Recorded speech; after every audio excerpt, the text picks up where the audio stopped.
This is a supplemental video to Tutorial Genius's radiator removal on a Saturn View. This one is a 2006 with a 3.5 Honda. I did not need to remove the radiator. I just wanted to remove this fan. My number one fan here has failed. So I've pretty much followed the Tutorial Genius's video. He puts out great videos, me not so much.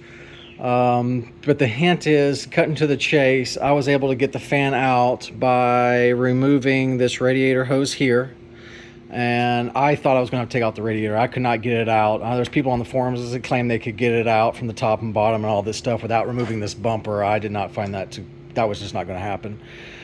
So remove that front radiator hose. And then that only is going to leak a quarter or a half gallon of coolant. So you don't really have to drain the radiator if you're not wanting to. And then I went to go ahead, because I thought I had to take out the radiator. I went to ahead and go ahead to remove this transmission coolant line. Let me get the light on it. And when I did so, it moved. So it's a hard line. And what I mean by it moved is down below it's connected to rubber. And so it was able to pivot a couple inches this way. The light bulb went off and I was able to remove the fan shroud that way, or I'm sorry, the electric fans that way, by wiggling them out. So I've already buttoned this all back up. Sorry, I'm making a video kind of late. Follow all of his instructions with the exception of removing all of the hoses and draining the radiator. I don't think that's necessary. You also don't think you have to put the car up on ramps as I did. Some helpful hints. The headlights. You would have thought that would have been the most straightforward thing to remove. The headlights, the bottom of the headlight, right here, the bottom of the headlight, the body panel goes into it. So to remove the headlight, you kind of have to push in a bit, get the body panel out from underneath the bottom, and then pull it out. So helpful hint there. There's 10mm bolts in the corner. This one, obviously, with the headlight out, it's very easy to reach in and grab.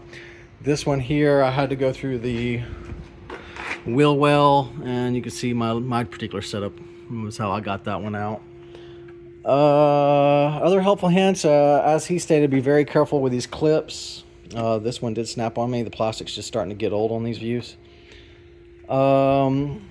His crucial tip, and I have to reiterate that, is to remove these rubber boots, man. You need every millimeter. So remove those metal boots. It's going to sink down further. Tilt back the condenser, tilt back the radiator. Remove this top hose, as I stated, and rotate this transmission line, swing it out, and I was able to get the radiator out from there. As just a reminder, I mean, you obviously have to remove all this stuff. And the Tutorial Genius goes over all that, so I don't need to go over it. The only thing that I didn't see him state, I don't know if you can see it, there is the transmission coolant line that I'm telling you to rotate. It's on a clip that goes on. Let's go on the little one. It goes right here, right where the tab is. There's a little clip right here that goes onto that. So you definitely have to, snap it out of that. Remove that before you go and try to rotate that line.